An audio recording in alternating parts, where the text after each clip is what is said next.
रखा है, उसके माध्यम से हम जो बिहार के विद्यार्थी हैं, खासकर बिहार बोर्ड के जो छात्र हैं जिनका 10वीं का रिज़ल्ट आ गया है, जिनका 12वीं का रिज़ल्ट आ गया है, उन बच्चों के को ध्यान में रखते हुए प्रेस कॉन्फ्रेंस रखा गया है।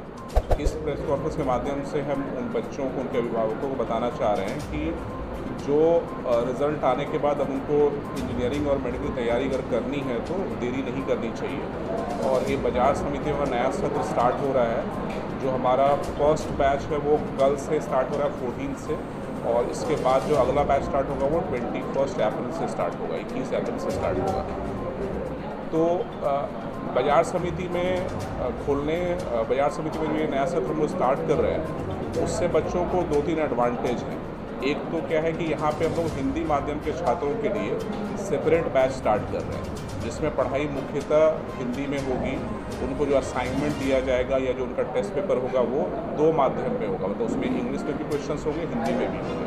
तो बच्चे अपनी सुविधा के अनुसार असाइनमेंट से प्रैक्टिस कर पाएंगे और एग्ज़ाम में भी अपनी भाषा में जिनकी भी उनकी प्रोफिशिएंसी है, जो भाषा में वो ज़्यादा कंफर्टेबल होंगे, उसके हिसाब से वो आंसर कर पाएंगे। तो ये सुविधा बच्चों को मेंटल एडुसर दे रहा है। दूसरा, अभी जैसे कि कोविड की वजह से काफ़ी सारे परिवार की आर्थिक स्थिति सही नहीं है, तो उसको भी ध्यान में रख के हमने बाजार समिति सेंटर पे अभी फ़ी भी कम रखा है। काफ़ी स्कॉलरशिप बच्चों को दे रहे हैं, और ये स्कॉलरशिप बच्चों को जो मिलेगा उसके लिए उनको अलग से कोई एग्ज़ाम देने की ज़रूरत नहीं है। जो उनके बोर्ड मैट्रिक के प्राप्तांक हैं और जो इंटर के प्राप्तांक हैं, उसी के बेसिस पे उनको हम लोग स्कॉलरशिप देंगे। जो बच्चे बहुत अच्छा परफॉर्म कर रहे हैं, जिन्होंने बोर्ड में टॉप 10 स्कोर किया है या अपने डिस्ट्रिक्ट में टॉप किए हैं, उन सारे बच्चों को हम लोग मुफ्त शिक्षा प्रदान करेंगे और जो रहने खाने की व्यवस्था भी मुफ्त में करेंगे। जो निर्धन छात्र हैं और वो अगर फ़ी अफोर्ड नहीं कर सकते हैं, तो उनके लिए भी हमारे यहाँ अतिरिक्त छात्रवृत्ति की व्यवस्था है।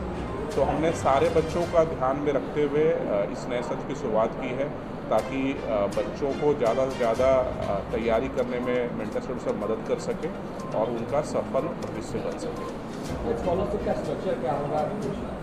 स्कॉलरशिप का स्ट्रक्चर हमने जो मैट्रिक के प्राप्तांक हैं और जो इंटर के प्राप्तांक हैं, जिन बच्चों को 11वीं में एडमिशन लेना है, उनका जो प्राप्तांक होगा मैट्रिक का, उसके बेसिस पे उनको स्कॉलरशिप दी जाएगी।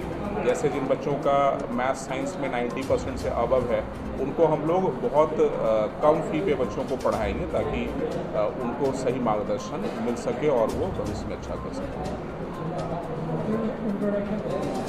मेरा नाम आनंद कुमार जायसवाल है, मैं डायरेक्टर हूँ मेंटल एडुसर का।